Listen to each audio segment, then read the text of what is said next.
Okay, hi. Welcome to, welcome to Homewreckery, electrifying the thread out of clothing. Am I too loud? No? Okay. As a quick note, I haven't slept in 2 days and I have a sore throat, so pardon me. And before I start properly, I want to thank a couple people, so bear with me. Firstly, thank you to Jeff Kinterick, Jordan Bunker, Joshua Kruger, and John Stoner. These four folks have been absolutely indispensable to everything I've done here. They're my greatest collaborators. 3 of them helped me make sure that I didn't have a huge mental meltdown in trying to make my electronics work, and 2 of them let me talk about their projects and their processes and their obstacles and everything else. So you will get to see their projects later on, and onward, here's a quick intro so you know what you're getting into. Again, hi, I'm Eli Skipp. I'm a member of Chicago's Hackerspace, which is again Pumping Station 1, and it's thanks to all the endlessly intelligent people there that I got started with any of this at all. Aside from that, I'm an art design writing student. There's the logo of my fine and esteemed institute. And I've been sewing garments for about 8 years now. That's my octopus hat. And that's the jacket I'm wearing now, which I'll talk about later as well. And I've been doing embroidery for about 4 years. That's my zombie jacket. And I'm wearing those jeans too, which is a good coincidence. This isn't going to be a terribly advanced talk, so pardon. I'm a little bit of an old hat at sewing and embroidery, but I'm really new to shoving my crafts full of electricity, so very basic stuff, but also really cool. I'm going to cover really easy and awesome projects. These are 2 of mine, one in progress, the other one not. And for the most part, they are all really endlessly applicable. You'll get an idea of how to build them yourself, which will be great. And I'm going to begin by going over some components you should probably have around if you're going to make anything like this. They're very important parts. And then I'm going to go over 6 different projects now, so yeah. Okay, onward to serious business. Firstly, I just want to say that this fabric hacking, that sort of thing, is really new. It's until a generation of people like us, which I guess isn't that new of a generation anymore, if this has been going on for 26 years. It's until people like us that this happened. Before that, clothing was really, really static. Fabrics changed. We put plastic in what used to be organic. Our pants got really baggy and then got really tight again. We figured out how to make everything stretch without cutting on the bias, which has saved us a lot of resources. But for the most part, they really kind of only exist to save us from the elements and cover up our nakedness. But now they can really serve any manner of purpose. There are endless things you can do with them. You can gauge your breathing during your yoga practice like this lady did. That's a circuit board that I wish I could have. She ordered it but designed it. And as she breathes, the lights get brighter and darker and brighter and darker, so she knows how she's breathing when she's doing her yoga practices. You can play Pong on your partner's stomach. I love this picture because it reminds me a lot of high school. It's like saying to your partner, no, don't worry, all we were going to do was rock back and forth awkwardly and not look in each other's eyes anyway. So I think that's very cool. That's actually just a couple of accelerometers on someone's back, Lilypad accelerometers. Very awesome. Or you can force yourself to smile if that's your gig. This hat has a sensor which touches your cheek, and if you're not smiling, it stabs you in the back of the head.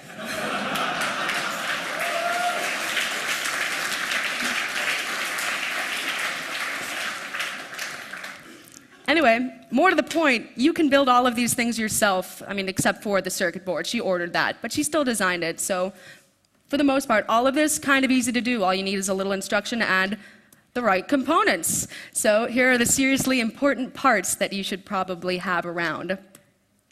The first is conductive thread. I actually have used this a lot and don't like it that much, but you can't really do without it, so sorry guys. You can get it from a whole lot of places. There's sparkfun.com, there's fungizmo.com, there's pluginware.com, which has some awesome stuff. And it comes in 2 different thicknesses. There's 117 by 17 ply, which is about the thickness of regular thread. And then there's 234/34 ply, which is like embroidery thread. It's a bit thicker. No! His name's Russo. I quit that.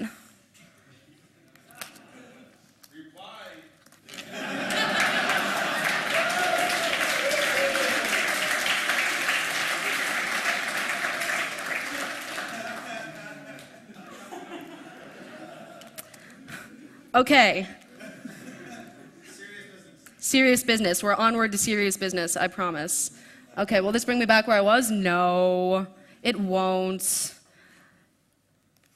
Okay. Anyway, again, comes in embroidery thread thickness, that's 234/34 ply. It's made from braided filaments of various fibers, so a lot of different alloys, but silver, copper, tin, anything that's conductive, and it's also cotton and polyester thread, and it's generally uninsulated, but don't worry, it's not going to shock you. And it should be noted that there's about 1 ohm of resistance per inch. It is crazy high resistance. It's terrible.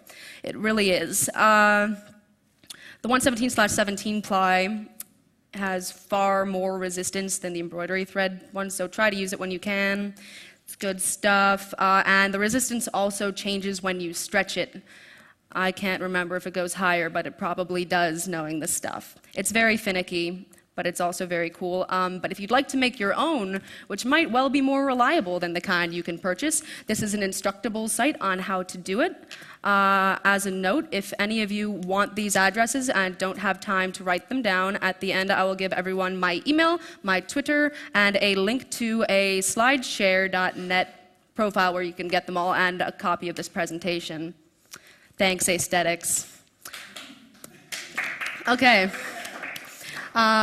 Second thing, and I love this stuff. I think it's magical. This is conductive fabric. I get mine from lessimf.com. They ship internationally. They're great. You can also get it from plugandwear.com, I recently found out. They have a huge selection of this stuff. It comes in mesh. It comes made out of silver. It comes made out of copper. It comes made out of nickel. It comes in stuff you can solder to. It comes in stuff you can't solder to. Some of it's stretchy. Some of it's not. Fun fact, this stuff is actually made primarily for shielding, not for what I use it for. So if you want to cover your cell phone in it, you'll lose signal. Or if you want to hide all of your luggage in it, they won't be able to x-ray through your bag and see your luggage. That might be a really bad idea considering the climate now, though. My favorite type, and I recommend this one to everyone, is the copper polyester taffeta. It's a lot like regular taffeta, but made out of copper. It's extremely cheap by comparison, especially considering how wide the bolt is. It's about this big wide and about $10 per foot, and this is, again, shipped internationally. My favorite part about it is that you can solder to it without damaging the fabric whatsoever, and the resistance on there, and this is why I say it's magical, is magically low. There is less than 0.05 ohms of resistance per square inch. It basically has no resistance. It's fantastic. Again, Instructables has a great tutorial for this. It actually really just involves getting conductive glue and spatulaing it across any piece of fabric, but I guess that works. So there you go. That one's going to be hard to write down, though.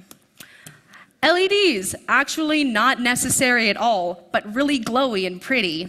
So I put them up there, and also people use them in everything, myself included, so why not? But yeah, really easy to use, really pretty. Conductive glue. Conductive glue is useful for just about everything, but it's especially a lifesaver if you've got stubborn thread like your embroidery thread starts fraying, which will happen to you if you use it every single time, and you'll spend hours worrying about whether or not your wires are crossed because it'll fray into each other. But yeah, so good for unraveling thread, good for finishing off circuits. But you can use it to make your own conductive thread by painting over the thread, again, to make your own fabric by spatulaing it onto the fabric. You can make pretty much anything conductive with it, although you might want to use conductive paint in that case. Still, anywho, it's really just made of powdered conductive metal and some sort of binder or glue mixed together. So very simple. Instructables, who once again have a tutorial, recommend putting carbon graphite powder, which you can get in massive quantities, like vats of it from art stores, and liquid tape